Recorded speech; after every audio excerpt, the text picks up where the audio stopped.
Және соңғы сайысымыз сыр шертеміз тарихтан көрініс ортада 300 Көкшетау.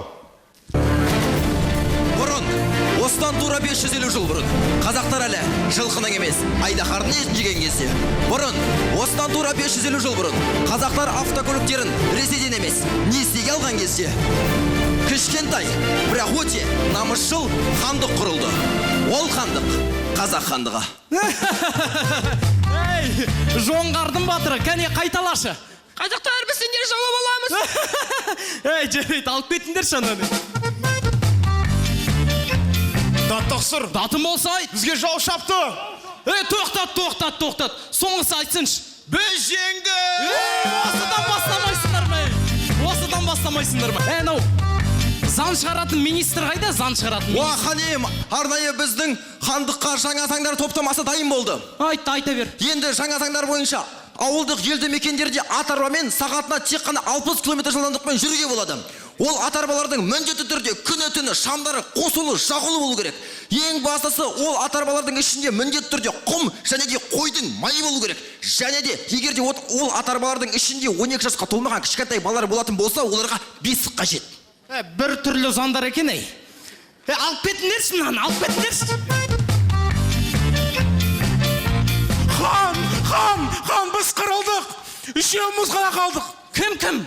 Мен, сіз және әуен мен әрлеуші. Оны қоя тұршы. Мынаны көрдің бе? Көрші елдерін шығармайтын жоқ. Бұл найза емес пе?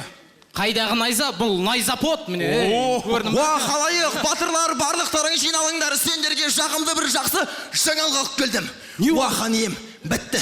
Барлық соғыс өз мәресіне жетті. Енді бейбітшілік заманы орын алады. Енді не істейміз? Енді соғыс атауы мүлдем болмайды. Енді дәл осы жерде бірлігі жарасқан үлкен бір мемлекет құрылады. Бір қызығы, ол мемлекеттің ішінде тек қана қазақтар ғана емес, 136-дан астам ұлт өкілдері мекендейді. Ассамблея! Тоқта, шаршаған жоқсың ба? Мен жүре тұрайын. Сөйтейік онда. Бір қызығы, ол мемлекеттің ішінде қызықтар өте көп. Мысалы, ол хандықтың, ол мемлекеттің ішінде кәдімгідей адамды жасартатын бір құпия эликсир болады. Эликсир ол қалай? Ол оңай хан, аламызда адамдардың зейнетаққа шығатын жасын ұлғайтамыз. Вуаля, барлығы қайттан жастар болып шыға келеді. Одан кейін. Ей хан, мына біздің киімдер, мына біздің киіз үй, ол жақта бола ма? Болады.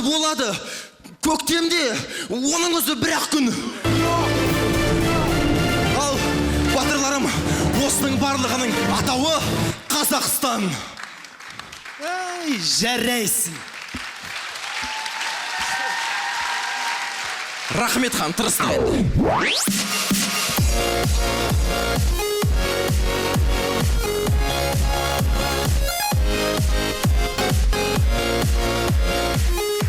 Ақмола облысы 300 құрама жайдарман тобы, Көкшетау қаласы. Тарих біздің есімізде, болашақ біздің қолымызда. Рахмет. Сарыарқа даламыз бар, Көкшетау қаламыз бар,